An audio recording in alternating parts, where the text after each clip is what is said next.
आज राष्ट्रवादी काँग्रेस पक्ष प्रदेश कार्यालयामध्ये दादांच्या अस्थी या ठिकाणी आणल्या होत्या। राज्यभरातले दादांवरती प्रेम करणारे सर्वसामान्य जनतेला दादांच्या अंत्यविधीकरता येऊ शकले नाही, अशा प्रत्येक जिल्ह्यातील आणि तालुक्यातील व्यक्तींना दादांच्या अस्थीचं दर्शन मिळावं याकरता आज पुणे जिल्ह्यातील ग्रामीण भागात जे दादांवरती प्रेम करणारे आहेत त्या सर्वांना या अस्थीचं दर्शन मिळावं याकरता पुणे जिल्ह्यातल्या ग्रामीण भागाकरता आज अस्थी कलश घेऊन पक्ष कार्यालयातून मी पुण्याला निघालेलो आहे। ज्या ज्या व्यक्तींना दादांचं दर्शन घेता आलं नाही त्यांना या अस्थीच्या माध्यमातून दर्शन घेता यावं हा पक्षातल्या सर्व प्रमुख नेतेमंडळींनी घेतलेला निर्णय होता, म्हणून आज आम्ही या ठिकाणून अस्थी घेऊन निघालेलो आहे।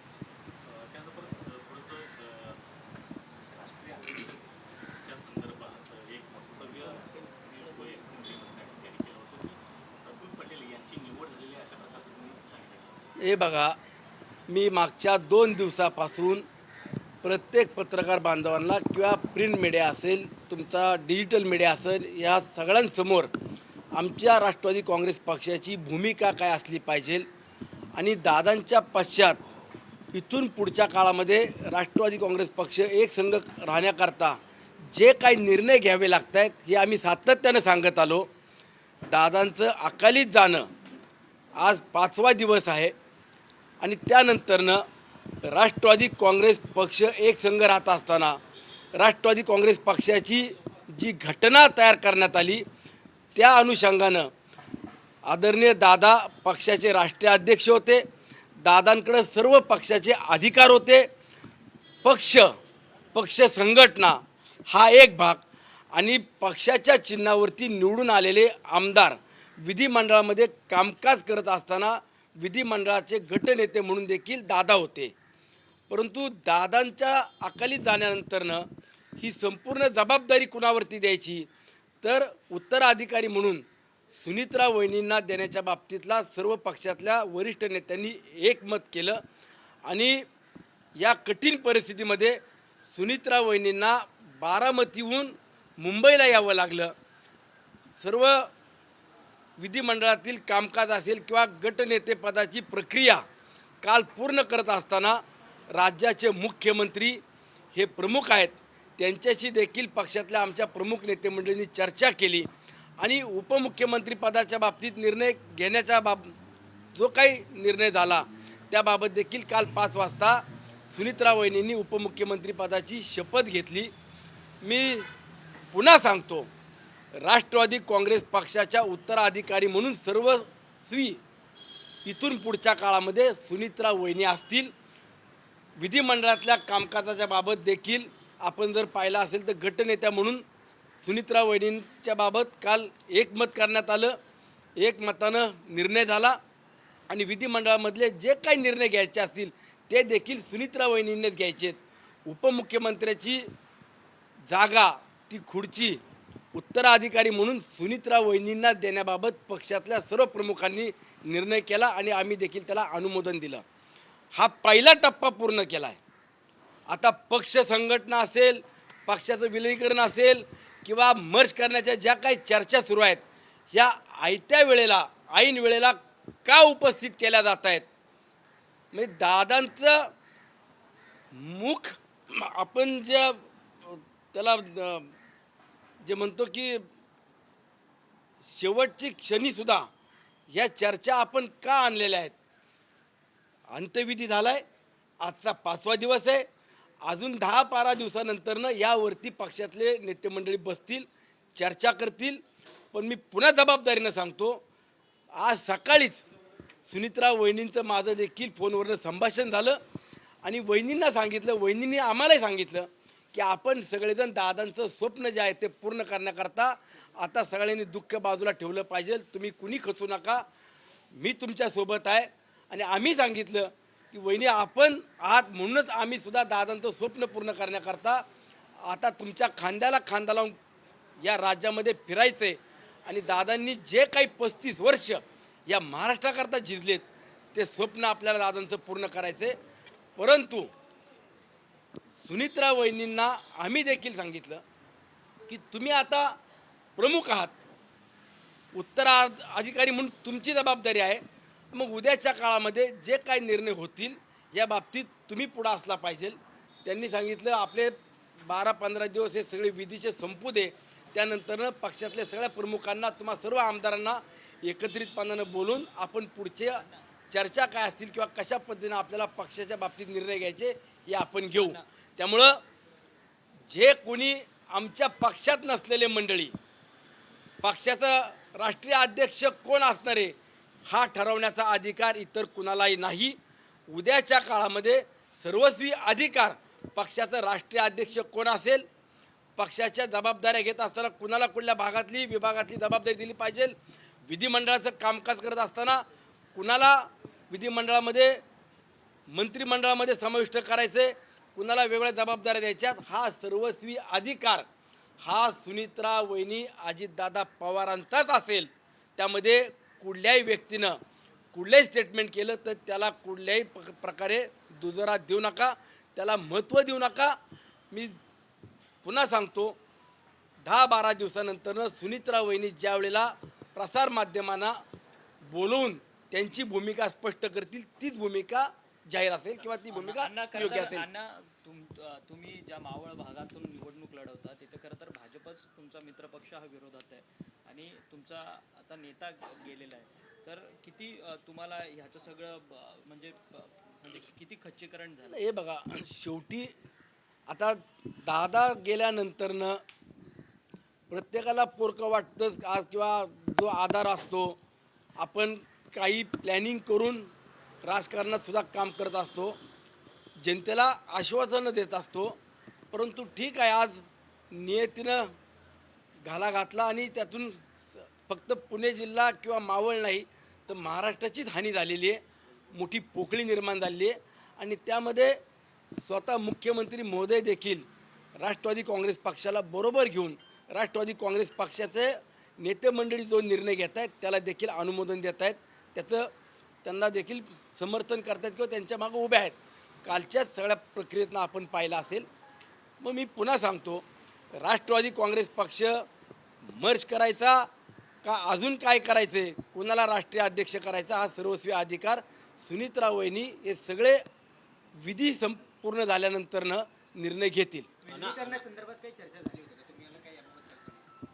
दादांनी आमच्यासोबत विलिनीकरणाच्या बाबतीतला आम्ही दर मंगळवारी बैठकीला देवगिरीला असताना सुद्धा कधी केली नव्हती. पण ठीक आहे, दादांची इच्छा काय होती किंवा काय करायचं हा नंतरचा भाग आहे. आज यावरती भाष्य आपण का करतो? नाही, त्या विषयाला आपण सारख्याच दुजोरा द्यायचं काम नाही करायला पाहिजे. परंतु जाणीवपूर्वक काय मंडळी तोच विषय तेच वारंवार चर्चा करतायत. मी तुम्हाला सांगतो, ह्याच्यामध्ये सुनित्रा वहिनी आमच्या उत्तराधिकारी आहेत. जो निर्णय सुनित्रा वहिनी घेतील तो राष्ट्रवादी काँग्रेस पक्षाच्या सर्वसामान्य कार्यकर्त्याला, प्रमुख व्यक्तींना, जबाबदार असलेल्या विधानसभेतल्या आमदारांना देखील तो निर्णय मान्य असेल, एवढंच मी सांगतो. ह्या ज्या चर्चा आहेत एकंदरीतच ह्या ज्या चर्चा आहेत ना त्या शरद पवार साहेबांच्या वक्तव्यानंतर आहे. मुळात राष्ट्रीय अध्यक्षपदाबाबत किंवा विलिनीकरणाबाबत ज्या चर्चा होत आहेत त्या राष्ट्रवादी काँग्रेस पार्टी शरदचंद्र पवार पक्षाकडून होत आहेत. तुमच्या पक्षाकडून कुठलेही नेते त्या अनुषंगानं बोलत नाहीत. मग ही चर्चा कोण घडू पाहत आहे? अहो, अंतविधीच्या दिवशी सुद्धा आपण बघितलं असेल तर काही मंडळी म्हणत होते आता दोन्ही पक्ष मर्ज करायचे, एकत्र यायचे. ठीक आहे, हा नंतरचा भाग आहे. तुम्ही अंतविधी होऊन द्यायचे आणि आज या चर्चा का करता? काही कालावधी जाऊ द्या, 10-15 दिवसानंतर या चर्चा आपण करू शकत नाही. पक्ष मर्ज करणं किंवा पक्षाचा राष्ट्रीय अध्यक्ष करताना कायदेशीर बाबीसुद्धा तपासल्या पाहिजे. आजही कोर्टामध्ये पिटिशन दाखल आहेत.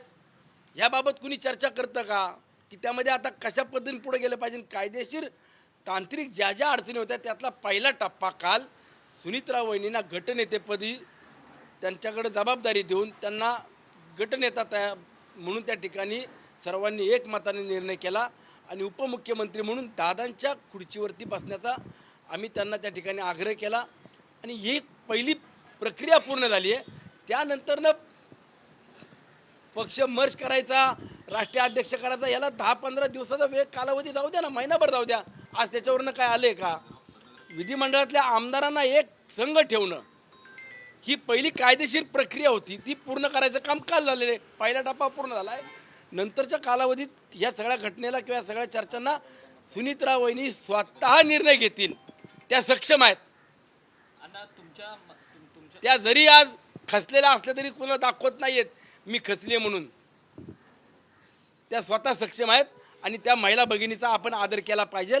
त्या स्वतः उद्या निर्णय घेतील, तो आम्ही मान्य करू. चर्चा कोण करताय? मुख्यमंत्री चर्चा कोण अजित करताय? पवारांच्या मृत्यूच्या ही चर्चा कोण करताय 2 अण्णा? तास माझ्यासोबत मुख्यमंत्री अण्णा, उपमुख्यमंत्री अजित पवारांसोबत चर्चा झाली. त्यांनी जर असं काही इच्छा व्यक्त केली असती तर माझ्यासोबत चर्चा केली असती. प्रत्येक गोष्ट अजित पवार माझ्यासोबत शेअर करत होते. नक्कीच आपण जर पाहिलं असेल तर दादांच्या अकाली जाण्यानंतरनं मुख्यमंत्री महोदय सुद्धा स्वतः त्यांची जर आपण परिस्थिती पाहिली तर तेही आपल्याला खचल्यासारखे दिसत होते. त्यांनाही ते वेदना, त्या दुःख ते सहन कसं करत होते आपण सगळ्यांनी पाहिलं. परंतु मी पुन्हा सांगतो, राज्यामध्ये महायुतीचं सरकार म्हणून ज्या वेळेला राष्ट्रवादी काँग्रेस पक्ष, शिवसेना, भारतीय जनता पक्ष हा एकत्रितपणानं काम करत असेल, या राज्यामध्ये सरकार म्हणून जर राज्याचा कारभार पाहत असतील तर आगामी काळामध्ये या बाबतीत विधिमंडळातले काही निर्णय असतील तर त्यामध्ये मुख्यमंत्री आम्हाला देखील सहकार्य करण्याच्या भूमिकेमध्ये आहेत. परंतु पक्षाचे निर्णय घेताना हे सुनीत्रा वहिनीच घेतील, या बाबतीत कुणी मनात शंका आणू नका. कुणी स्टेटमेंट केले आमच्या पक्षातले करोत किंवा इतर पक्षातले ज्यांना आमच्या पक्षाचे सदस्य नाही आहेत, आमच्या पक्षाचे त्यांनी कधी आजपर्यंत पायरी चढली नाही, असे लोक जर आमच्या पक्षाचे राष्ट्रीय अध्यक्ष ठरवत असतील ते जाणीवपूर्वक राजकारण ह्या काळात तरी कुणी करू नये. शशिकांत शिंदे यांनी अजित पवारांची शपथ घेत सांगितले की 12 तारखेला विलिनीकरण होणार होतं. आणि जयंत पाटील म्हणतात की 4 वेळा माझ्या इथे दादा आले, चर्चा करून गेले, जेवून गेले. मी तुम्हा सर्व पत्रकार बांधवांना, मीडियाला हात जोडून विनंती करतो, आज दादा नसताना जे काही संकट या राज्यावरती, पवार कुटुंबावरती आलेले, या परिस्थितीमध्ये पहिलंच त्यांना सावरू द्या. 12-15 दिवसानंतर, महिनाभरानंतर सुद्धा पक्ष विलगीकरण करायचा, मर्ज करायचा, राष्ट्रीय अध्यक्ष कोणाला करायचं याला कालावधी आहे, वेळ आहे. आज त्यावरती कुठल्याही प्रकारचा दुजोरा आपण देऊ नये. खोटं कोण बोलतंय? कारण की सातत्यानं त्यांच्या पक्षाकडनं अनेक नेते हा दावा करण्यात येतो. त्यांना एवढा दावा करायचा उतवळेपणा का आलाय? एवढा उतवळेपणा आजच का? ज्या वेळेला दादा हयातीत होते, दादांना तुम्ही कधी कुणी चांगल्या पद्धतीनं पाहिलं? कुणी का दादांना तुम्ही महाराष्ट्रात सुद्धा तुम्ही पक्षाचा अध्यक्ष करून नाही पाहिले? मुख्यमंत्री म्हणून दादांचं स्वप्न तुम्ही पूर्ण करण्याकरता का नाही एकवटले? ठीक आहे, आज मला त्याच्यात जाऊ नका, माझी विनंती आहे तुम्हाला. या सगळ्या प्रक्रियेत किंवा या घटनेत आज तुम्ही दुःखामध्ये हे राजकीय विषय कुणी आणू नये. फक्त जी टेक्निकली कायदेशीर अडचण होती ती पहिल्या टप्प्यातली पूर्ण केली आहे. उद्याच्या काळामध्ये नंतरनं या सगळ्या प्रक्रियेवरती पक्षातले प्रमुख नेते बसतील. आणि मी पुन्हा सांगतो, हे सर्वस्वी अधिकार आमच्या सुनीत्रा वहिनींना आहेत. त्यांना जो निर्णय घ्यायचा आहे तो निर्णय घेतील आणि त्या निर्णयाला आम्ही त्यांचं समर्थन करू, त्यांच्या मागे उभं राहू. आज पुणे जिल्ह्यातले पिंपरी चिंचवडचे अध्यक्ष ते पिंपरी चिंचवड शहरामध्ये कलश घेऊन जातील, पुणे जिल्ह्याचे अध्यक्ष पुणे शहराचा कलश घेऊन जातील आणि ग्रामीणचे 3 अध्यक्ष आहेत. त्यामध्ये मावळ, भोर, राजगड आणि मुळशी या तालुक्यातल्या अध्यक्षांकडं मी हा कलश आता इथून गेल्यावरती त्यांना सुपूर्द करणार आहे. अण्णा, तुमच्या मतदारसंघामध्येच खरं तर अजित पवारांच्या निधनाच्या दिवशी एक पार्टी, मटन पार्टी किंवा पेढे वाटण्यात आले, असा हा सगळा किळसवाना प्रकार काही नेत्यांकडनं करण्यात आला. काय ही सगळी संपूर्ण माहिती आहे? आता शेवटी आपण राजकारण करायचं का आपण संवेदनशीलपणानं पाहून एखाद्या या घटनेकडं आपण सगळ्यांनी एक संघ होऊन काम करायचं, हा सर्वस्वी अधिकार प्रत्येक व्यक्तीला दिलेला आहे, संविधानानं दिलेला आहे. परंतु ठीक आहे, कुणाला पार्ट्या करायच्यात करोत. आम्हाला या बाबतीत बोलण्यापेक्षा जनता त्यांना त्यांची जागा दाखवून देईल. राज्याचा उपमुख्यमंत्र्यांचा एवढा विमान अपघातात मृत्यू होतो आणि त्याच दिवशी मित्र पक्षाकडनं भाजपच्या काही स्थानिक नेत्यांकडनं अशा पद्धतीचं हे आयोजन करण्यात आलं, किती योग्य आहे? भारतीय जनता पक्षाचे प्रमुख नेते आदरणीय फडणवीस साहेब आहेत, प्रदेशाध्यक्ष रवींद्र चव्हाण साहेब आहेत. हे संवेदनशील आहेत. आपण पाहिलं असेल, आजच मला वाटतं स्टेटमेंट मुख्यमंत्री मोदयांनी केलं की दादांच्या निधनामुळे मी जिल्हा परिषद पंचायत समितीला कुठल्याच प्रचाराला जाणार नाही. मग खाली कार्यकर्त्यांनी सुद्धा तेवढी संवेदनशीलता दाखवली पाहिजे. परंतु या असे उतावळेपणा करून काय मिळवणार आहेत ते त्यांनी त्यांचं लकला भासव. परंतु तुमचा प्रचार जिल्हा परिषदेच्या निवडणुकीकरता सुरू राहणार की तुम्ही कशा नाही, पद्धतीने प्रचार करणार? आम्ही कुठेही प्रचार करायला जाणार नाही. मी व्यक्तिगत सांगतो, माझ्या मावळ तालुक्यात 15-20 वर्षात जी कामं होऊ शकली नाही ती अवघ्या 5-6 वर्षात आदरणीय दादांनी करून दाखवली. दादांच्या प्रती माझ्या मावळच्या जनतेच्या मनात श्रद्धा आहे, प्रेम आहे, आपुलकी आहे. घराघरातला व्यक्ती त्या दिवशी घरात डोळ्यात पाणी आणून रडत होता. काही लोकांनी तर चूलसुद्धा पेटवली नाही. मग एवढे संवेदनशील माझ्या मावळची जनता आहे. त्यामुळं मला माझ्या मावळ तालुक्यात प्रचार करण्याची आवश्यकता नाही. माझ्या मावळ तालुक्यातली जनता प्रामाणिक आहे, इमानदार आहे आणि ते तुम्हाला येणाऱ्या 9 तारखेला देखील दिसेल. एबीपी माझा, उघडा डोळे बघा नीट.